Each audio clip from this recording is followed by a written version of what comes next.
Hello, I am Agitated Crane, and today we are talking about My Hero Academia episode 9, titled Yeah, Just Do It, Just Do Your Best, Ida, also known as Just Do It, which is adapting chapter 12 of the manga titled the same, and chapter 13, which is titled Rescue Training. I feel like there is a serious hope for this episode to be relatively short. And by relatively short, I'm thinking maybe like an hour and 50 minutes instead of 2 hours and 10. So let's get into it. Um, we have next day at school, I guess. And it seems to be that the news about All Might teaching at the school is spreading rapidly, even though I believe it was announced before that. But now finally the press decided to catch up, I guess. And so we have um, we have reporters outside of the school catching students and asking questions about All Might. They try to interview everyone, and basically it's I don't know. I don't want to go through the entire segment of this. That's why I think this episode is going to be shorter, because while it is manga canon, it kind of feels a little bit fillery. I think it's just meant to set up this security the school has, because one of the more tenacious reporters attempts to get into the school, and she gets stopped by a barrier that rapidly closes before her, and we get an exposition from another reporter that explains that if you do not have like a school ID or a pass for the school, visitor pass or whatever, you basically cannot enter. The school is technological Hogwarts, I guess. They say that there are many sensors across the perimeter, across the school perimeter. I think manga depicts this slightly better. Hold on. There we go. So we get this nice barrier. And yeah, so other reporters explain that this is like a security measurement, and that there are sensors all over the school, and that no one without the ID or the visitor pass can enter the school. So we got set up of that. We then switch to the classroom, where Aizawa, who is obviously our homeroom teacher, our McGonagall to keep with Hogwarts comparisons, he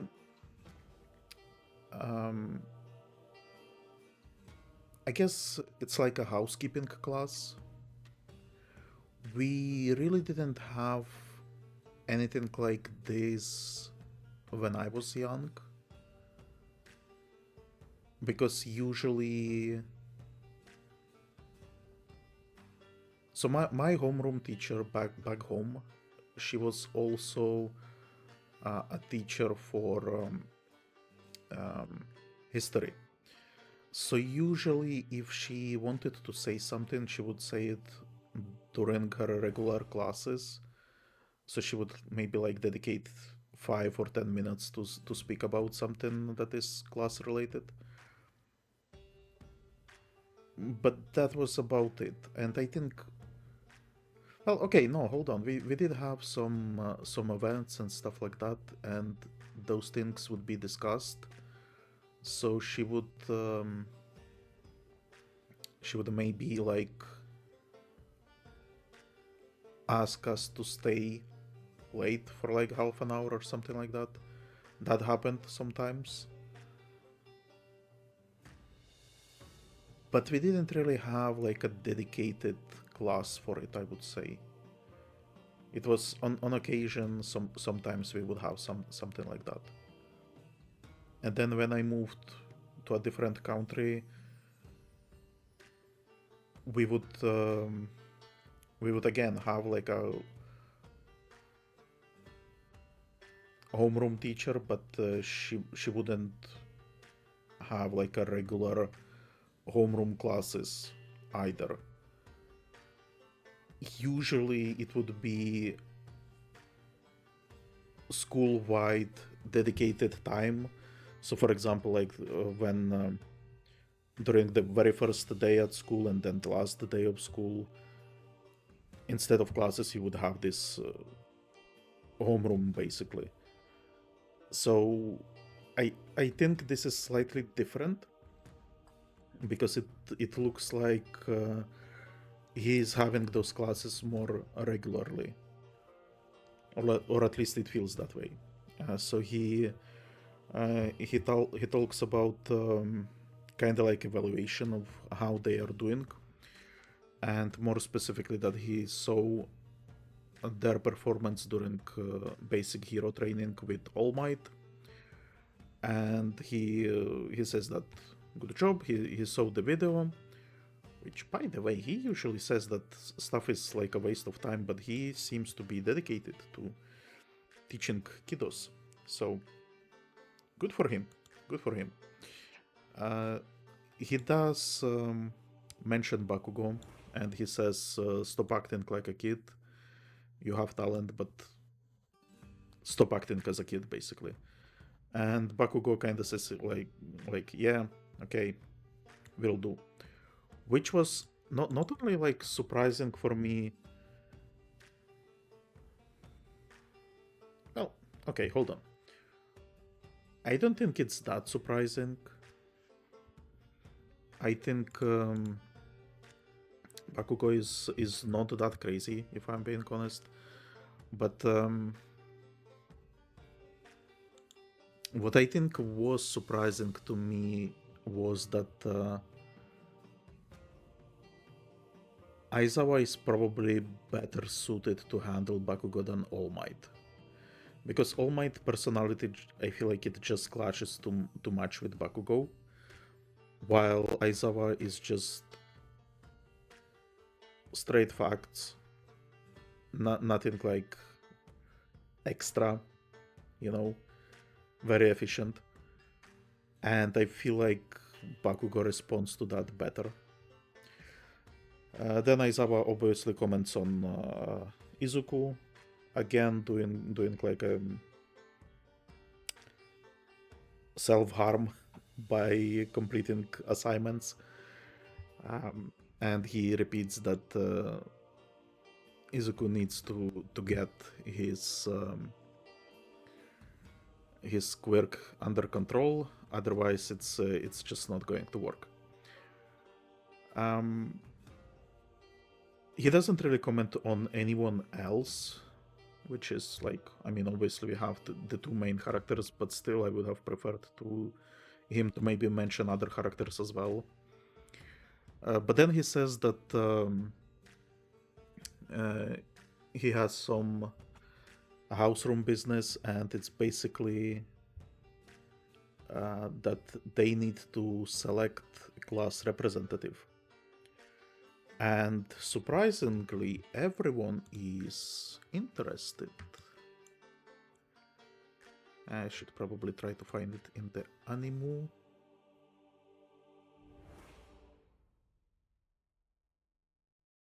And do I get like a good... no.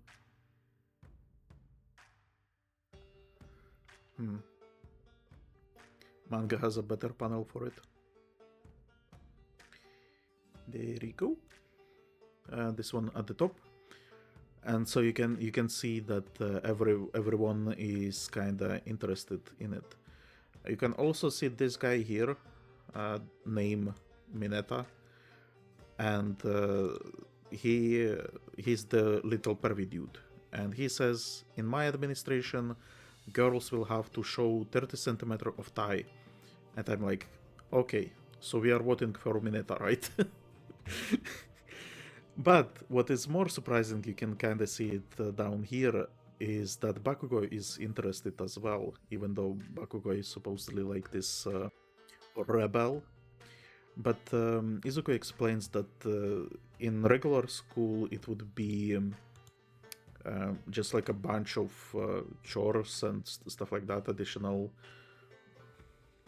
bureaucratic work in quotation marks. But in this school, it's kind of like a preparation for leadership. So if you are basically able to lead a team of superheroes, I guess. So that's why everyone is interested and why Izuku is raising a hand as well, very timidly though. But everyone gets interrupted by Tenya, who explains that this is like a serious business and it should be there should be like elections, democracy, and all this nonsense. I'm gonna say this is like a story from my background. So when I was in 5th grade, I actually managed to get to be class president, and I'm not sure exactly why I was picked. It wasn't because of the democracy. Our homeroom teacher just decided that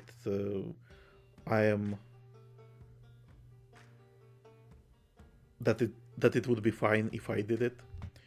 And I'm going to be honest, it was like really stupid, because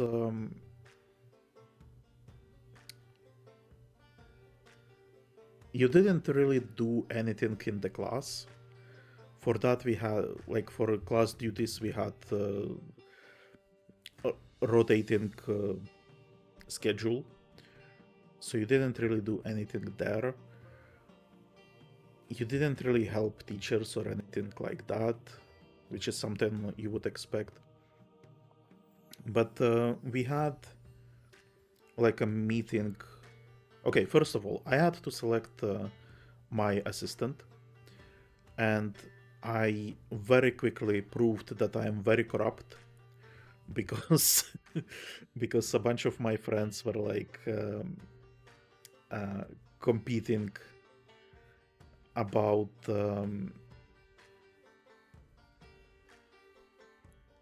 the position. Apparently a bunch of them wanted it as well, which looking back at, I really do not understand. And they would be like, oh, come on, give it to me, I will give you this, or oh, come on, I give it to me and I will do this for you, you know. So I I basically picked someone who was not really qualified. In fact, he was really stupid, but his bribe made the most sense to me. Unfortunately, the bribe was not delivered, and the guy for the very first meeting that we had scheduled, he did not show up. So I ended up picking a replacement, which was pointless as well, because we only had like 1 or 2 meetings for this. And the meetings, they were school-wide, so it wasn't just for like class council or something like that. It was me and my assistant, and then guys from other classes. And by guys, I mean girls, because this position more often than not was it was usually girls who were interested in this, basically. And it was really hilarious because at the time, like, I was too young to be interested in girls, but now looking back at it and realizing that I was like the only guy in a room full of girls, and it's kind of strange. But anyway, so during that meeting we were discussing like the responsibilities of class president or whatever, and it turned out that there wasn't really that much responsibilities. We actually had some like extra curricular activities where we had to convince our classmates to go help the elderly or something like that. But that was about it. But then the school actually wanted us to have like I don't want to say diary. It's really weird. It's like an evidence book or something like that. And by evidence I really mean, well, it's not just okay, I'm actually I confused it with attendance, but evidence works as well because I'm gonna explain. When they told me about this attendance book or whatever, that I'm supposed to keep like a journal with what's going on in the class, I was like, okay, but I have no clue what you actually mean. And so they gave me a journal that they had on file from some previous class president, and I flipped through it, and it was really like it was like Big Brother stuff, where you track the attendance of people, you track how well they are performing at school, if they are I don't know, if they are behaving correctly, because on one hand it kind of makes sense because the teachers wouldn't know everything. So for example, if someone gets bullied, most of the time teacher wouldn't know it right away. So maybe it's supposed to kind of like complement that. So if teacher sees in this report that, oh, there is actually bullying going on with this person, so maybe for that. But it really felt like Big Brother and telling on your classmates, So I think I tried to keep it for a month, and then I realized that this is like really weird, and I stopped doing it. But also the school didn't really take it seriously. So when I stopped doing that, they didn't really care. So yeah, that was a weird experience in my life. But then in high school, I I didn't really took high school too seriously. But in last year, I tried to get my act together, and so when people were when the class presidency was offered, I applied. But then everyone did not want me to be class president because it was like the last year. Again, majority of the people in the class were girls, and they were really looking forward to like the end of the year ball, because it was like the last ball they would get in high school. And they were like, okay, we do not want this fuck up that barely attended school in previous years to be in charge of planning some event. So they picked some girl, basically. um so yeah, but that, I mean, I didn't really mind that much. It was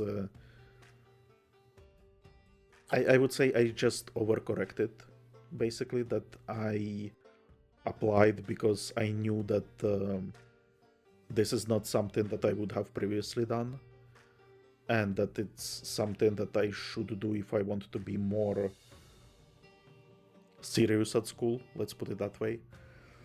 But as I said, the classmates were not happy about it. So that's my experience, and honestly, don't care about it. But I believe it's more serious in Japan. Like, and by I believe, my belief is based purely on the fact that I have read some slice of life manga when I was younger. So there would be a lot of those club activities and council meetings and stuff like that. So I'm not. Well, obviously, manga is kind of like a fantasy as well, you know. So it's not necessarily how the real school life works in Japan, but I would like to think that their culture is more supportive of this type of things. So yeah, and then as I mentioned, in this instance specifically, we are also dealing with preparation for leadership. So election takes place, even though people mention that they don't really know each other, so it's kind of weird to vote for something that they are most likely to end up with them voting for themselves and there being a tie. And Iida responds that if someone does get more votes, then it's clearly an indicator that he would be good for it, which I'm not sure I agree, because you have like a different types of personalities, and if a person, let's say, has better social skills and maybe has already made friends, that does not translate to any sort of leadership role, or it doesn't translate into some skills in organization and stuff like that. So and by organization I mean organizing stuff. And you can also end up with people just voting for someone who is kind of cute, because that's I mean, I think that's kind of how some of those class president applications get handled. Like if the girl is popular, then the guys say, oh yeah, sure, she can be class president. So I feel like that's not a really good system for selecting that. And also the fact that you can vote for anyone in the class is ridiculous as well. I think it would have made sense if they picked like 2 or 3 candidates, and then you would have this voting, and maybe you could get like an interaction between characters, more interactions between characters. Because as it is right now, this is in manga, this would be chapter 12. In chapter 13, I think we are starting the first big arc in quotation marks. And I know it's kind of like pacing, right? So you have to be very careful when trying to pace the manga, because you don't really have that many pages in the manga, so you can't really spend, I don't know, the entire chapter on getting to know some side character, right? So I understand why they wouldn't do it like this, like I'm proposing to have to have like a presidential debate basically for 15 chapters, or at the very least for 2 hours. So yeah, it is what it is. But it turns out that the election goes through. Aizawa doesn't really care, so he says, okay, do whatever you want. And Izuku gets 3 votes. Momo, the girl with tits and ponytail, who was recommended by some other professional hero, she gets 2 votes, so that's curious. And the rest of the people get 1 vote and stuff like that. On top of that, Tenya gets 0 votes. And yeah. So Bakugo is obviously upset about this, and he even says like, "Who the fuck voted for Deku?" Because he still remembers Deku from middle school, basically, and his childhood, and I feel like he still sees Deku as useless. But this is not the case in the class, and I have been mentioning this in a couple of previous episodes where it really looks like there is this switch where Bakugo was popular kid and Izuku was unpopular, and now it's just complete switch, and we get Izuku being popular and Bakugo being not popular. So we get then background kind of like thoughts. Uraraka obviously voted for Izuku, and she doesn't want Bakugo to know about it because she's a little bit scared of him. And then at lunch, we learned that Tenya voted for Izuku as well, and that's why he got 0 votes, because he didn't even vote for himself. So that's probably our 3 votes. I'm guessing Izuku voted for himself too. So yeah, kinda interesting. I wonder who voted for Momo. I'm guessing she for sure got her own vote. And then, you know what? I'm gonna suspect that Mineta was the second vote. We didn't really see who else got 0 votes. But I feel like it would be very telling who voted for who if you saw 0 points. Because obviously the person who got 0 point did not vote for himself, he voted for someone else.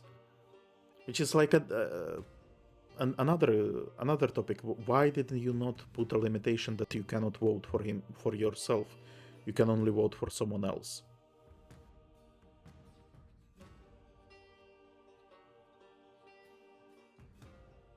Because I'm pretty sure when well, no, that's let's not reminisce about my school life anymore. We already did enough.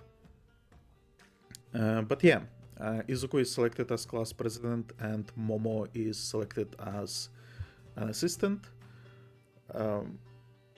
Momo does not look that impressed, if I'm being honest, because Izuku is a little weirdo, and I feel like she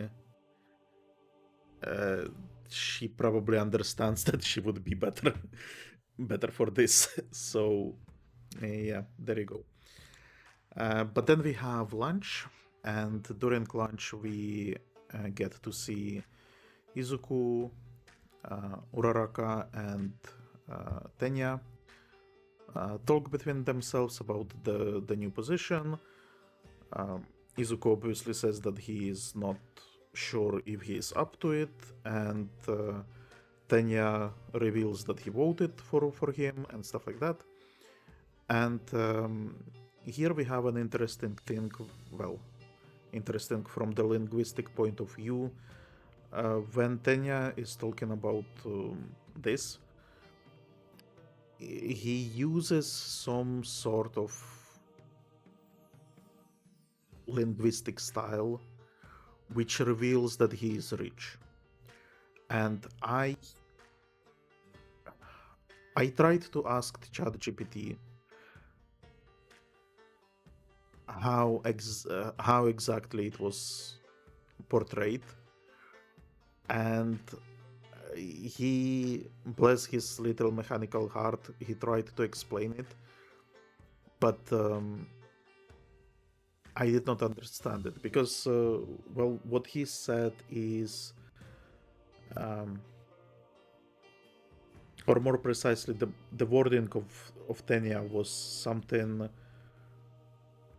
that doesn't really indicate that you are rich. It indicates that you are polite. But then I guess it's like a combination of things where he speaks more properly. Like he doesn't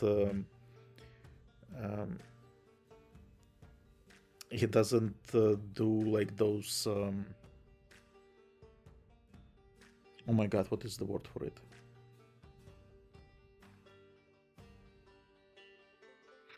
You know, maybe you remember in Game of Thrones when Arya was serving Tywin.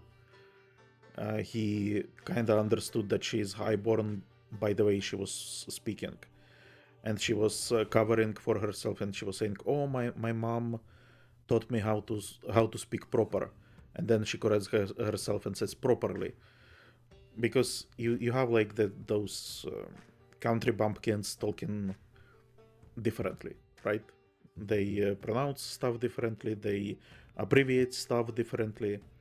So I guess it's like a combination of that, and then well, basically it's like a combination of things. But in manga and anime, they make it sound like he used some word that revealed this, but it's not really a word. It's I think it's more so the combination of things, and that was like a tipping point. So that they finally decided to bring it up, and he explains that his family is actually like a big deal. They are a long, or not long, they are old superhero family.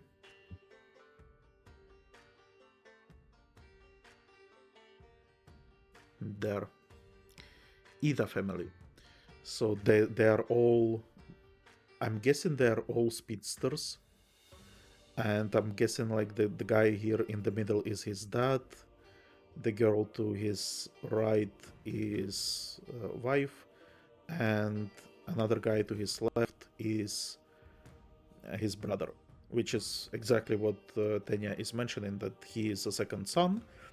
And his older brother is also like a big shot superhero. He is he's called Ingenium, and I'm guessing he's also speedster. I'm guessing the entire family is speedsters. But yeah.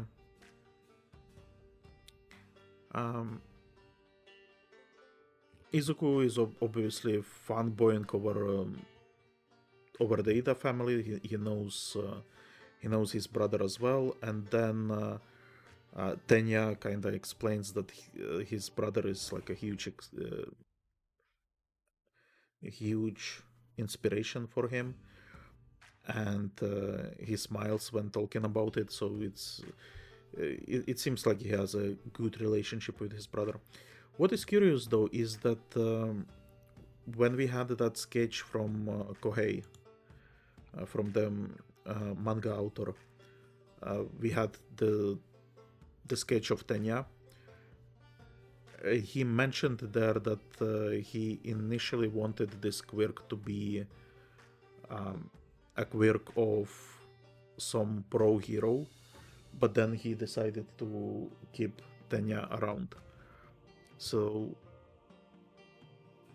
to give it to Tenya instead. So it's kind of funny that he is recycling the idea. Well, not really recycling, but what would you call this? Because I feel like this is not a decision that was made afterwards. I feel like it's just that he expanded on the idea. Like previously, he wanted to have this quirk on a pro hero, and then he decided that someone in the class should have it as well, and then he maybe extrapolated that, okay, so they are going to be siblings. So I'm guessing maybe it's like that. But anyway, all this is interrupted by an alarm, and this plunges the entire cafeteria. Is it cafeteria? Into absolute chaos. And I'm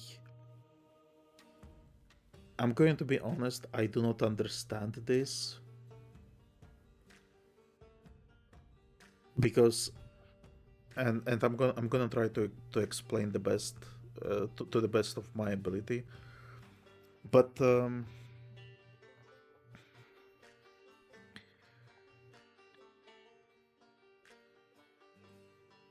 where do I even start with this, actually?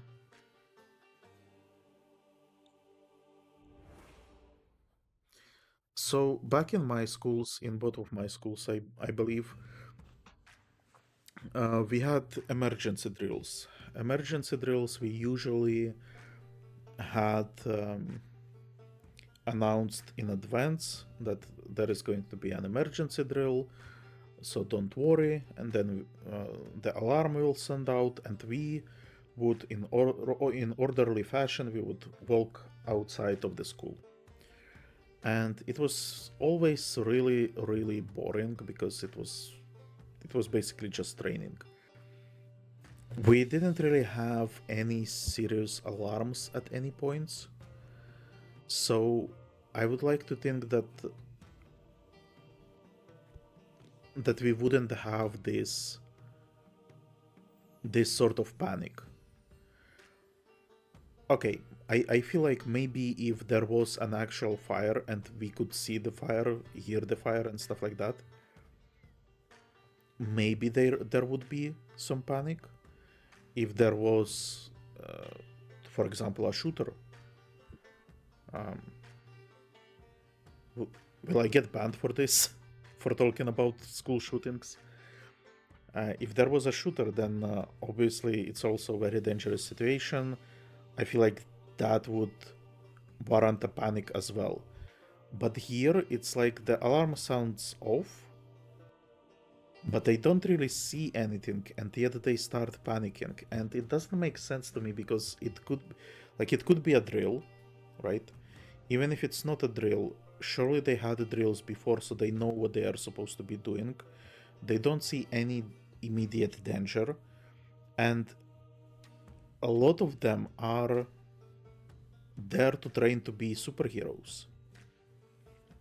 So we actually get like a small note in anime that currently it's not just superhero, not just kids from hero course there, but also students from the support and business courses. So technically only a third of the people there are from superhero course. But then I have counter argument anyway. So third of the people there are people who are training to be superheroes. So we have 3 classes, meaning, okay, hold on. Sorry. Izuku is in class 1A. We know that there is also class 1B. So there are two classes per year. The school is for 3 years, if I'm not mistaken. So there should be people from third grade, two classes for third grade, or classes from second grade, whatever, who are more experienced with hero business than the first years. And even first years, like we see that in the very next manga chapter and in this very episode of anime, they go to the class that teaches them how to rescue people.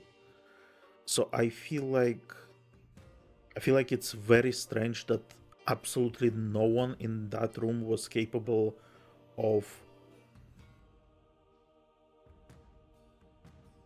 organizing this mess. I feel it's very unrealistic. But what it leads to, right? Tenya is pushed to the window, and he can see that the alarm is because the press, the media, somehow snuck into the school grounds, and that's why the alarm is being sounded. So he realizes this is not like a serious issue, and then I'm not sure if I should be going play by play in this scenario, because I just feel like it's such a silly scenario that why are we even talking about it? But anyway, he asks Uraraka to make him float, so he floats. He then uses his quirk to get ahead of the crowd, places himself in the position where everyone can see him, and he, with a commanding voice, explains that there is nothing to worry about, that everything is fine, that it's just alarm because there is press on the school grounds, and everyone calms down. We also get a very funny interaction between Aizawa and Present Mike, who are trying to herd the press away from the school. And Present Mike says, well, technically they are trespassing, so this is illegal. I would say even villainous. Maybe I should be like superhero and get rid of them. And Aizawa tells him, no, let it go. Let's wait for the cops and let them handle this. So it's kind of like a small funny interaction, and I actually like Present Mike because of that a little bit more. So yeah, that was that, I guess. We then return to, I guess, a second half of the homeroom class, and Izuku decides to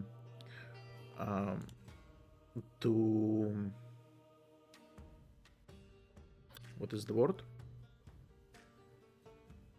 I even put it down in my notes because I was worried that I would forget it.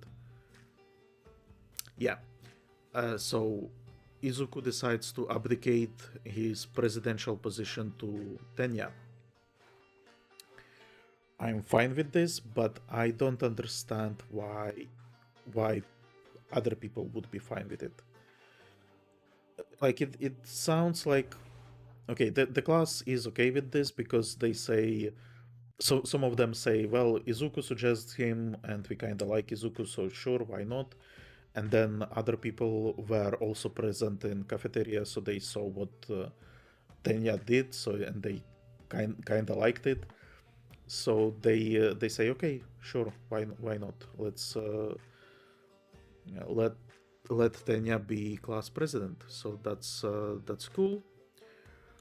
We then get Tenya um, putting up hell signs, and yeah, he's new class president. Momo is obviously not impressed with this development either, because she's like, well, technically, if Izuku abdicates and she is the assistant, then surely, like, she is the second person with the most votes, then she should be the president, and then Tenya could be maybe an assistant, because even if if Izuku suggests him, initially he had 0 votes, so basically voting didn't really matter, which is kind of what I said, that the voting is stupid anyway. So anyway, I really don't like this. Well, it's not that I don't like it, it's just that it again feels kind of like a filler, and same like with the press and this. Half of this episode feels like a filler. Despite that, I managed to talk about it for 40 minutes, so sorry. But yeah. Anyway, we then get a shot of people looking at the destroyed entrance to the school, and this is the first time we see the school director, I guess. It's not the first time. We saw him before during the entrance exams, but now we see him again. It's like this animal looking person in front. We also have the recovery girl here. The person to the right we will meet slightly later, and the girl to the left we haven't met yet, so there you go. That happened. Then we proceed with the story. Well, okay, hold on. The school director kind of narrates that this is kind of something that he does not expect a press would be able to do, and so he's wondering if someone evil snuck into the school, or if this was like just a declaration. Well, he mentions declaration of war, which is kind of like interesting. But yeah, honestly, I think it's both, because in when we had that scene with the reporters, the very first scene in the beginning of episode, we can see that one of the villains, I think it's one of the villains, is standing right behind the press, and I feel like infiltrating the school would make sense. So I'm guessing that while yes, it was declaration, and yes, we will get villain interactions in this episode later, which I think will start a new arc, but I think there is now also like a spy in school too, which is maybe like a setup for later arcs, who knows. Anyway, we then continue on to chapter 13, I believe, and this is where we get to see our beloved local team of heroes. As you can see, we have Mount Lady here, Wooden Kamui, and whoever the third guy is. Also, we do not see Bulldozer Man and Fire Hydrant Man, which is a disappointment, but there you go. And they are fighting a supervillain who has currently hostages.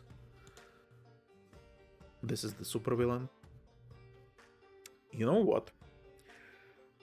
We will talk about supervillains a little bit later, but it almost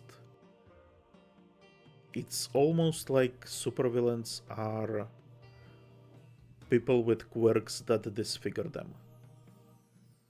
Which, like, some heroes we also have with disfigurement, but so far I don't think I have seen a supervillain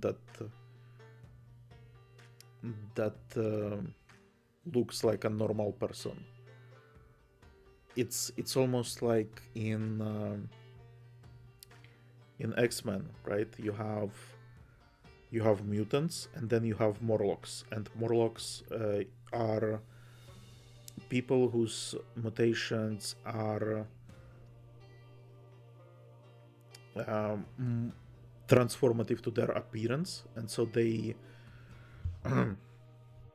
they appear unpleasant, and so they live in the underground and whatnot.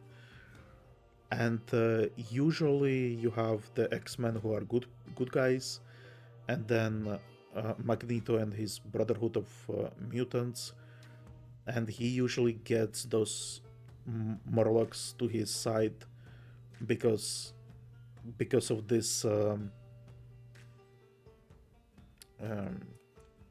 this unfairness that the society doesn't like them because of how they look, and they cannot pass as regular humans as other mutants can. So I wonder if there is like a similar situation with supervillains here. But yeah, you may already see that we have Missouri Smash here. So All Might intervenes. He incapacitates the villain, and he continues on his way to work. However, on his way to work, he overhears about other situations around the city, so he just keeps running away and saving people instead of going to work. During all this, he also mentions that he feels slower, and ever since he passed his quirk to Izuku, and when also because he pushed himself too much during the fight with Sludge villain, it seems like he is getting quicker, basically. He cannot stay in his powerful form for as long as before. He's getting slower and stuff like that, so yeah. Anyway, back at school, we have another class with Aizawa, who explains that they have next class in Hero Basic Training, and this time they will have 3 instructors. Him, Aizawa, All Might, who I believe is the guy who is supposed to teach this class, and some third instructor who is undefined for now. And he explains that this is going to be a rescue training, so they will be training how to rescue people, which is something that Izuku is looking forward to, because that's what he was fascinated with. Ever since he was kid, he would watch on repeat the debut video of All Might, where he saved a bunch of people from some accident. So yeah, they change into costumes, and we got this shot that I think is worth mentioning. Can I get like a maybe? Okay.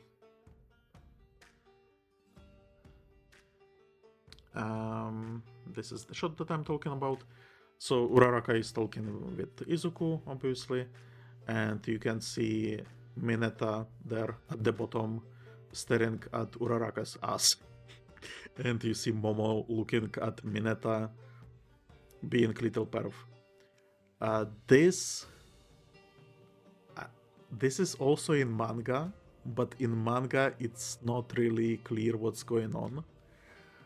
And I wouldn't understood this from manga, but there you have it.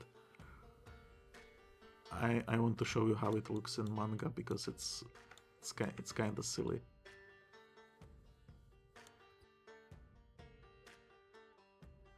So you have Uraraka talking with Izuku, and then here you can see just the top of the head of Mineta, and Momo in the background looking at Mineta. So it's I don't know. I don't know. I honestly I like Uraraka as well, but the little guy is too pervy, and the fact that he is so small makes it even stranger. Honestly, I wonder where they are going with this. If this is just going to be like an ongoing gag and comic relief. I don't know. I don't know. Just wanted to comment on it because I am secretly a pervert as well. So there you go. So they board the bus. Apparently, the location where they are going to train is away from school, so that's why they have to take the bus. And in the bus, they have a little bit of interaction. We get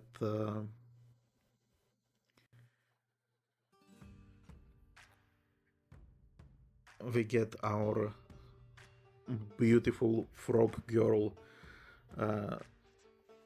Tsuyu-chan, and she mentions that Izuku's quirk is basically the same quirk as All Might's, and obviously Izuku is surprised by this. I did not talk about it, but he got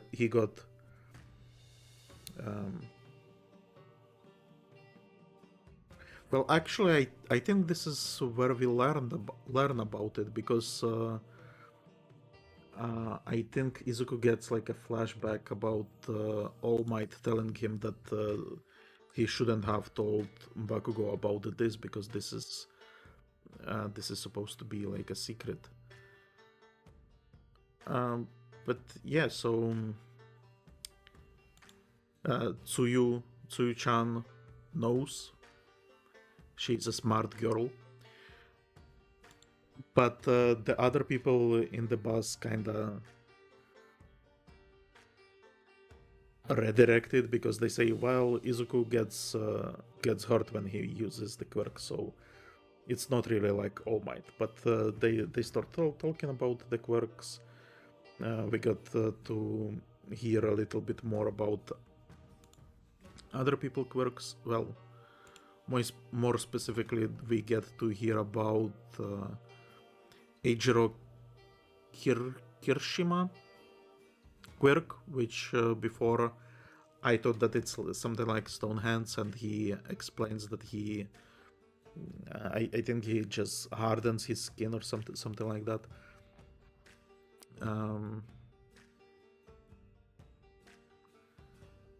He calls it hardening, so he says it's boring, but Izuku is impressed nonetheless.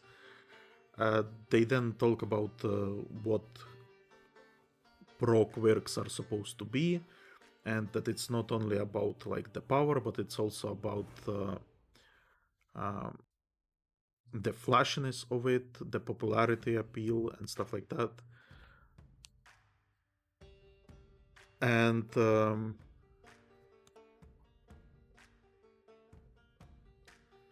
Yuga mentions that his quirk is very flashy, to which he gets interrupted by Mina, the slime girl. And I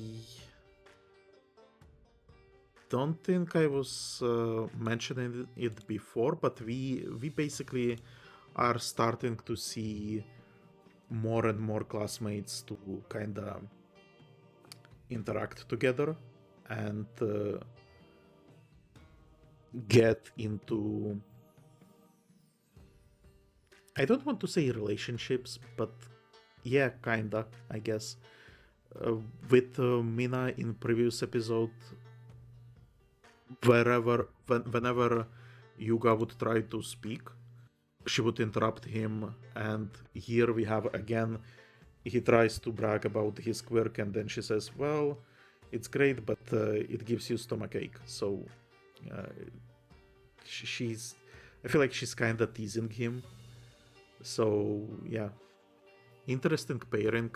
I honestly, I'm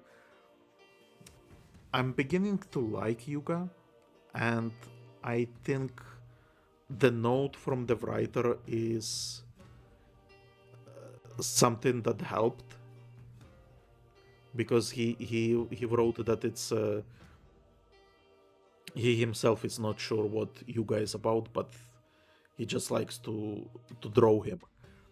And I would say, now that I know that he's not assholish, that it's just like a design, he's basically drawn that way, and we haven't really seen him use the laser for a while, so I kinda begin to like him. But yeah, we will see if he keeps using the laser the way he was using it before. If he does, he will again struggle with popularity in my eyes, but yeah, whatever. Um, then we get mentioned that if the power is to be considered, then Bakugo is one of the stronger ones, and they mention all the new names. Todoroki as well. Todoroki is the half cold, half hot guy. I think I will try to call him Todoroki. It's what they have been calling him. So those two are supposedly like the two with the powerful quirks. But other people say that, yeah, Bakugo has powerful quirk, but he's an asshole, so he's not gonna be a popular hero. To which Bakugo obviously reacts, and uh, we we get like I, I think in anime it says that it's bullying, but then in manga it says that it's teasing. No, it's the other way around. In manga it says that he's being bullied, and in anime it's just teasing. And honestly, I would say that it's teasing, but at the same time, I feel like eventually he's gonna get bullied. Well, okay, so bullying is a little bit difficult for me because I don't really believe in it. It's I until I moved away from Soviet Union, I didn't even know that this word existed. But I feel like there is a thin line between teasing and the first stages of bullying. Honestly, I don't think Bakugo is the kind to be bullied. Like I don't think he would.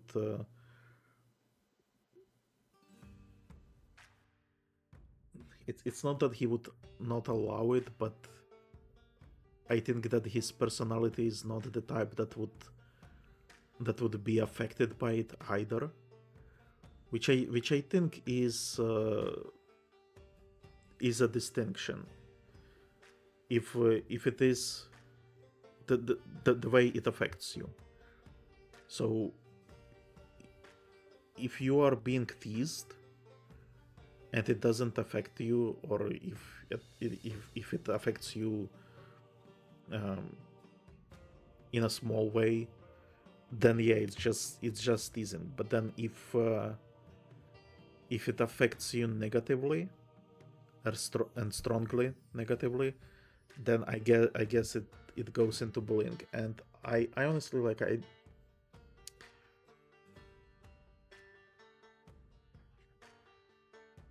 like when I moved here,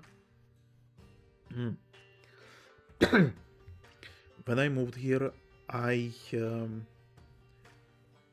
I got teased a lot, and I didn't really care. Just later, I realized that I was being bullied, but again, I didn't care because it's kind of like, as Bakugo was saying, they are extras, you know. For him, everyone is extra. Like they are small flies compared to him.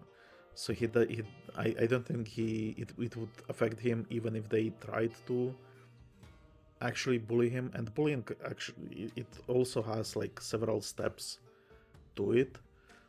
So like you have the verbal step, and then it grows into physical stuff. So yeah, but Izuku sees it as bullying, at least in manga he does. And as I mentioned, it's kind of curious that this is happening because the roles were reversed in the middle school. But anyway, they arrive at their destination and they are impressed because the place looks like a Pokemon stadium. No, sorry. It look they mention it looks like U.S.J. And in anime it's not really explained, but then in manga it is. So U.S.J stands for um, Universal Studios Japan. So it's kind of like they say it looks like a movie set basically. But then we get introduced to a third instructor for this task, and it's none other than. Okay, can I get like a better shot of him? He was no other than Space Hero, whose name is 13. I I don't know. I think he's supposed to be a callback to Big Hero 6 or whatever. He is supposed to be like a professional rescue hero, even though he has. They say that he is a space hero and he has. I think he has something like power cosmic or whatever. But anyway, he can create black holes. What we do learn though, through reaction of some people, is that he is absolutely adored. And here we can see a reaction of Uraraka. And this is, I think, the first time she reacted like this to meeting someone. So it seems to me that this is like her favorite hero. She mentions that she absolutely loves him and stuff like that. So that was really surprising. And then the guy explains that this place is he created it, and it's specifically created so you can test different rescue scenarios. So you have shipwrecks, floods, mudslides, basically all the possible situations. And he calls this place Unforeseen Simulation Joint. So it stands for U.S.J anyway. So it's kind of the same as Universal Studio Japan, but it's again like same letters but different meaning. Aizawa asks if where is All Might, and 13 explains that All Might basically lost a lot of power when just coming here because he was distracted by rescuing a bunch of people. So he's currently resting, but he should be back by the end of the lesson. And then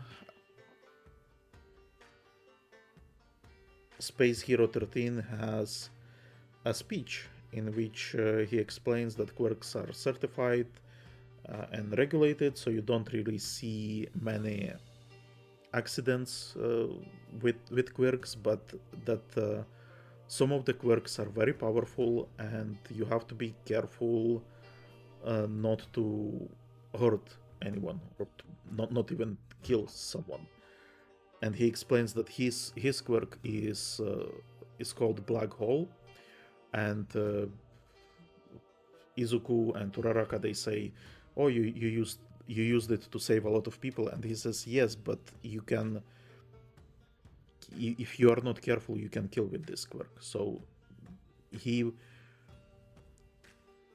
basically gives them "with great power comes great responsibility" speech, and I'm honestly like, I feel like he's gonna die because he gives you "with great power comes great responsibility" speech. Uraraka absolutely loves him, or I guess more people love him, and they say he's a rescue specialist. And I'm gonna be suspecting that he's gonna save the kids and die in the process, and it's gonna be a sad moment, or at least like this is what I am suspecting, and it's I think it's mostly based on the fact that he gave this speech, because it really sounds like something that would be influential, and it would be even more influential if it's kind of like his last speech. Anyway, everyone is happy about it, and he, well, not about him potentially dying, but about his speech. He then dubs, and then we get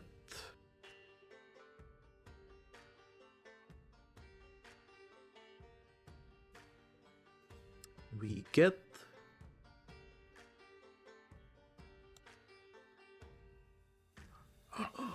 gasp, we get what would you call it, teleportation, dimensional rift, whatever.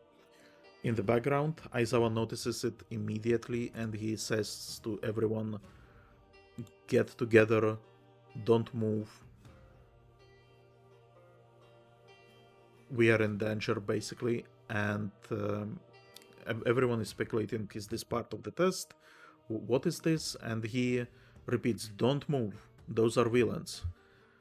And so we get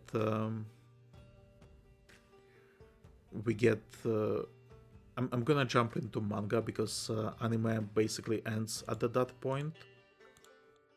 Oh my god.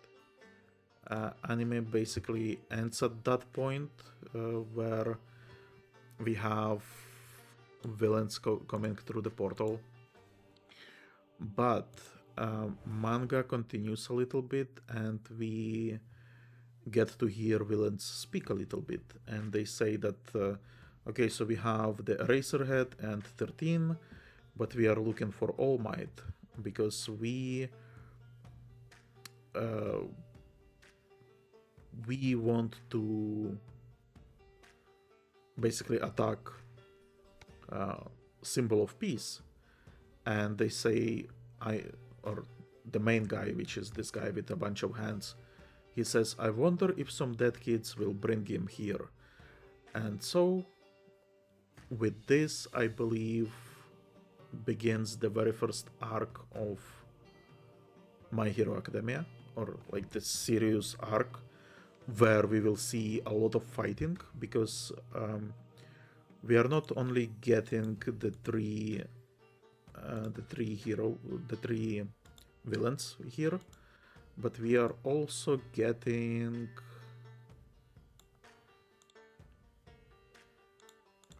a bunch of extras, as Bakugo would say. And honestly, like, they look better in manga, but in anime they really look horrible. And here again, as I mentioned, they look like Morlocks. So they all look like disfigured, weird looking. So I wonder if really that's the reason why they are villains. So yeah, that's the episode. We have the sketch of 13, and Kohei writes that he wonders what's under the helmet, and if he gets the chance, he will show it. If not, then not. But again, even this wording is kinda curious. Like, are you planning to kill him off? What is going on here? But yeah, that's it for today's episode. And look at this, we are finally cutting Russian bot reviews series down from 2 hours to 1 hour. I wonder if we can keep it like this. I think the main reason why we were able to do this because there wasn't really any like character-based stuff in this episode. Oh my god, I'm scrolling through manga on screen. Sorry. Oh yeah, we also got Mashiro Ojiro dossier, and there is explanation that in fact he like his quirk is just sturdy tail. It doesn't explain what animal tail it is. It is just sturdy tail. And Kohei continues that the fact that he managed to pass the entrance exam with that alone is proof of his strength. So, okay, interesting character. So, yeah, shorter video. I think, as I mentioned, it's because the first chapter is. It honestly feels like a filler. I know it set up some things, but I don't really have anything to comment on. There isn't any like world building that I can speculate on or character stuff that I can comment on. So same with the president election and stuff like that. And then we just get the introduction to the new arena where the new arc is going to be happening. So yeah, shorter episode. Maybe I shouldn't prolong it by rambling pointlessly at this point. Subscribe to the channel, go beyond, clench your butt, smash the subscribe button, Missouri smash the notification button, Detroit smash subscribe button again, but make sure you don't unsubscribe, make sure you stay subscribed. And yeah, I will see you next time when we will start talking about the proper shonen arc in My Hero Academia. Goodbye.